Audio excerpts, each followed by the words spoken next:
নমস্কার বন্ধুরা, আমার চ্যানেলে তোমাদের সবাইকে স্বাগত। আবার একটা রেসিপি নিয়ে চলে এলাম। আজ রাতে একটু ডিনারে লেমন কারিয়ান্ডার স্যুপ বানিয়েছিলাম, সেটা রেসিপি তোমাদের সাথে শেয়ার করছি।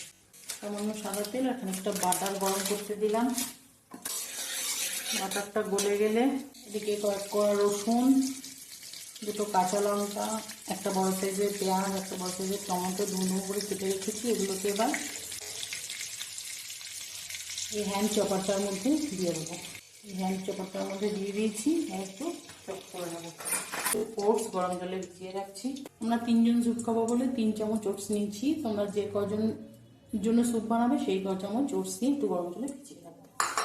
সামান্য গরম জল দিয়ে আমি ভিজিয়ে সাইডে রেখে দিলাম।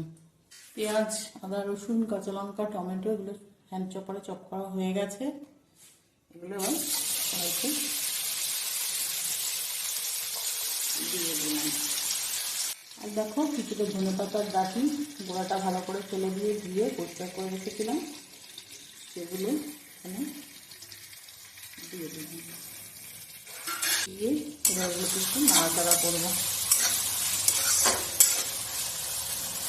এখানে দেখো, আমার কাছে যা সবজি ছিল, একটা গাজর, কয়েকটা ফুলকপি, কয়েকটা বিনস দিয়ে একটু ডুমো ডুমো করে কেটে রেখেছি। এগুলো আমি হ্যান্ড চপারে দিয়ে চপ করে নেব।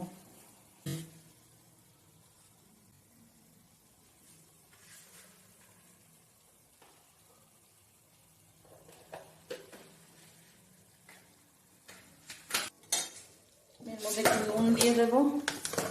আমি চিকেন স্টক করে রেখেছি, তার মধ্যেও খানিকটা নুন আছে, তাই সেটা বুঝে আর সবটাকে ব্যালেন্স করার জন্য সামান্য একটু চিনি দেব।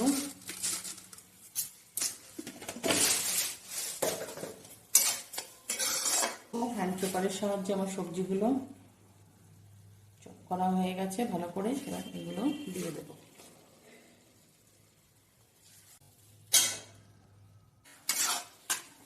সবজি, আদা, পেঁয়াজ, রসুন একটু ভালো করে ভাজা ভাজা করে নিই। এর মধ্যে দিয়ে দেবো খানিকটা গোলমরিচ পাউডার। এবারে আবারও ভালো করে নাড়াচাড়া একটু করে নিই। সবজির কাঁচা গন্ধটা চলে গেলে আমি বাড়িতে হাড় শুদ্ধ কিছু মাংস ছিল,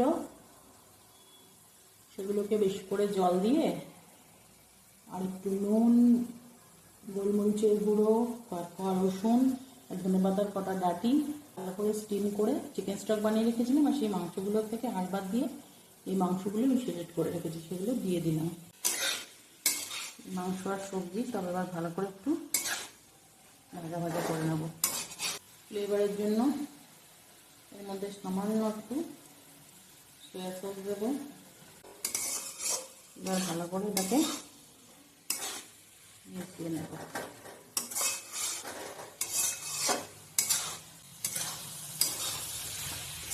এটা ভাজা ভাজা হয়ে গেছে। আমি আগে চিকেন স্টকটা বানিয়ে রেখেছিলাম, আবারও বলে দিচ্ছি, এটা বানিয়ে রেখেছিলাম।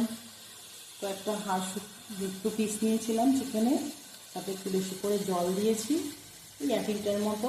তাতে নুন, 4-5 কোয়া রসুন, কয়েকটা গোলমরিচ ক্রাশ করে আর একটু ধনেপাতার ডাঁটি, এটা দিয়ে একটা সিটি মেরে সেটা এই স্টকটা বার করে নিয়েছি। তার থেকে মাংসগুলো সিলেক্ট করে নিয়েছিলাম, সেটা লাগিয়ে দিলাম।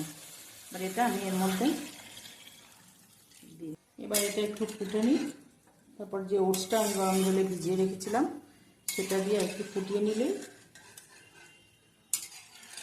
মোটামুটি স্যুপ আমাদের রেডি হয়ে যাবে। তারপর সার্ভ করে দিলে স্যুপ রেডি। তারপর স্যুপটা প্রায় ফুটে উঠেছে। এবার আমি যে ওটসটা ঘন করার জন্য ভিজিয়ে রেখেছিলাম, 3 চামচ ওটস আমি একটু গরম জলে ভিজিয়ে রেখেছিলাম ঘন করার জন্য।